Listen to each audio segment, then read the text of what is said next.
एक पंथ दो काज, एक पंथ दो काज। To kill two birds with one stone, to kill two birds with one stone.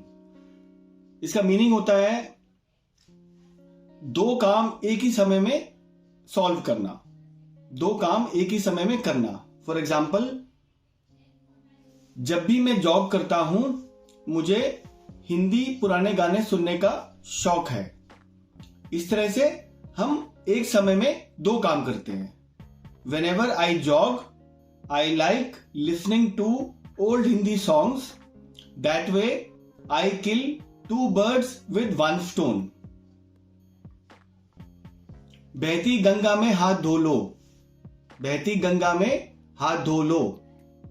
Make hay while the sun shines. Make hay while the sun shines. It means you are taking advantage of a good situation. इसका मतलब यह है कि आप किसी अच्छी situation का फायदा उठा रहे हो। जैसे हम कहते हैं ना बहुत बार कि मान लो कहीं पे सेल लगी है, भैया तुम भी जाके ले लो, बहती गंगा में हाथ धो लो। We have got a few days leave, so let's make hay while the sun shines and do some painting work. इसका मतलब है हमें कुछ दिनों की छुट्टी मिली है, तो क्यों ना हम भी बहती गंगा में हाथ धो ले और कुछ पेंटिंग का काम करें। जैसे को तैसा, जैसे को तैसा। Tit for tat, tit for tat, ये बड़ा फेमस मुहावरा है। इसका मतलब होता है किसी को बराबर में कुछ देना, बराबर से देना, इन रिटर्न किसी को बदले में कुछ देना।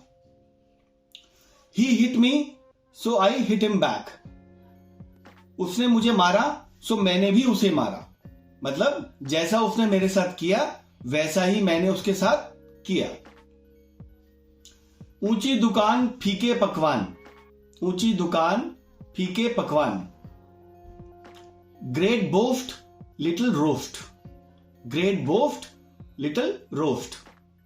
It means someone who likes to show off. इसका मतलब होता है कि जो आदमी दिखावा करता है बड़ा होने का, लेकिन एक्चुअली में वो छोटा होता है। उदाहरण के तौर पर, we chose the best resort for the reception, however the decoration was really pathetic. हमने रिसेप्शन की पार्टी के लिए सबसे बेस्ट रिजॉर्ट चुना, जबकि उसकी डेकोरेशन बहुत ही बकवास थी। मतलब हम उसकी ओवरऑल पिक्चर देख के हमने उसको बुक किया, लेकिन उसकी डेकोरेशन वाकई बकवास थी। तो ये यहां पे सिद्ध होता है कि ऊंची दुकान फीके पकवान। अंत भला सो भला, अंत भला सो भला।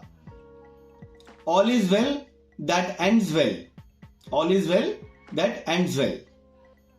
It means everything has turned out satisfactorily even though the outcome has been uncertain. इसका मतलब है सब कुछ अच्छा हुआ, जबकि उसका जो निचोड़ था, रिजल्ट था, वो काफी अनिश्चित था। तो हम कहते हैं ना, कई बार बात करते हैं, चलो यार जो हुआ ठीक हुआ, अंत भला सो भला। I tried convincing him to speak the truth, however his wife did not utter a single word. मैंने उसको समझाने की बहुत कोशिश की वो सच बोले, जबकि उसकी वाइफ ने एक भी शब्द नहीं बोला। एक मछली सारे तालाब को गंदा करती है, एक मछली सारे तालाब को गंदा करती है। A black sheep infects the whole flock, a black sheep infects the whole flock. हम कई बार कहते हैं ना कि मान लो एक क्लास है, उसमें सब स्टूडेंट्स हैं और उसमें से एक खराब स्टूडेंट है, तो उसकी वजह से पूरी क्लास बदनाम हो जाती है। तो वही यहाँ पे उदाहरण है। इसका मतलब होता है a member of a group who is different from the rest, especially a family member who does not fit in. जैसे क्लास भी एक फैमिली है, आपका परिवार भी फैमिली है, तो उसमें अगर कोई भी व्यक्ति, बच्चा खराब निकल जाता है, तो उसका मतलब ये होता है कि उसने बाकी सारी क्लास का, बाकी सारे घर का नाम खराब कर दिया। You should not have shouted here, now everyone has followed you. आपको यहां चिल्लाना नहीं चाहिए था, अब सब चिल्ला रहे हैं। तो मतलब उसने गलती करी, अब सब गलती कर रहे हैं। एक हाथ से ताली नहीं बजती, एक हाथ से ताली नहीं बजती। It takes two to make a quarrel, it takes two to make a quarrel.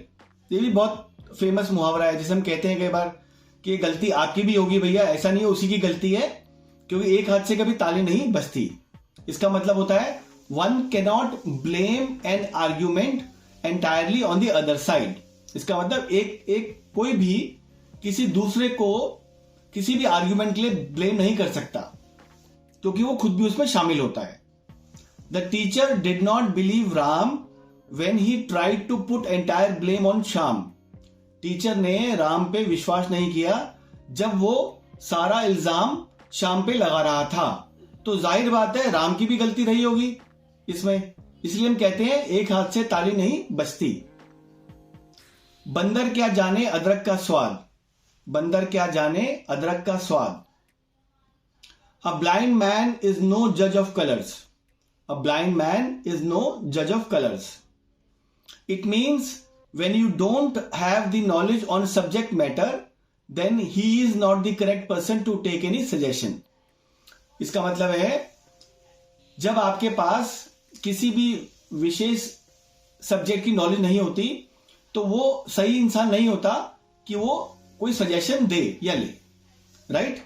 जैसे हम कई बार कहते हैं ना कि अरे तुझे क्या पता ये काम कैसे होता है, तो ये कहावत वहां लागू होती है। He has got promotion this year despite his lack of hard work last year. उसे इस साल प्रमोशन मिली है जबकि उसने पिछले साल मेहनत नहीं की, राइट। अंधों में काड़ा राजा, अंधों में काड़ा राजा। A figure among ciphers, a figure among ciphers. It means zero, a person of no importance. मतलब किसी भी इंसान की कोई इंपॉर्टेंस नहीं है।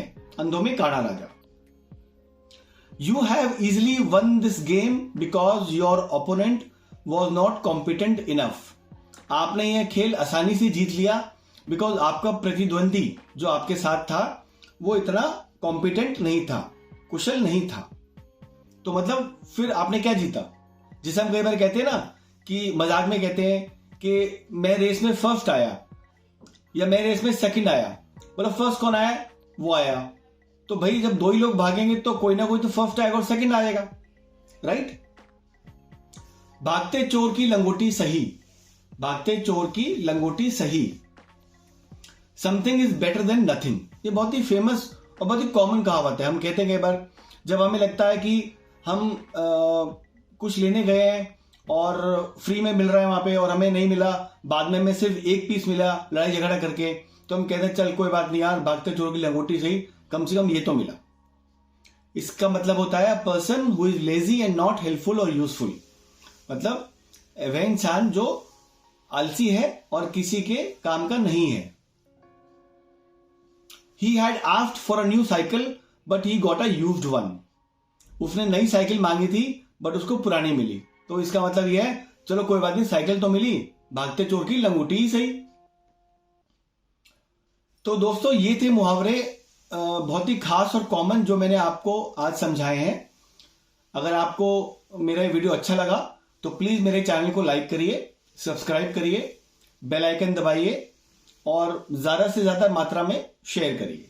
मैं ऐसे ही और प्रोवर्ब्स और मुहावरों की वीडियो आपके लिए लेके आऊंगा। अगर आपको अच्छा लगा वीडियो तो मेरे वीडियो सेक्शन में जाके कमेंट जरूर करिएगा। Thank you very much.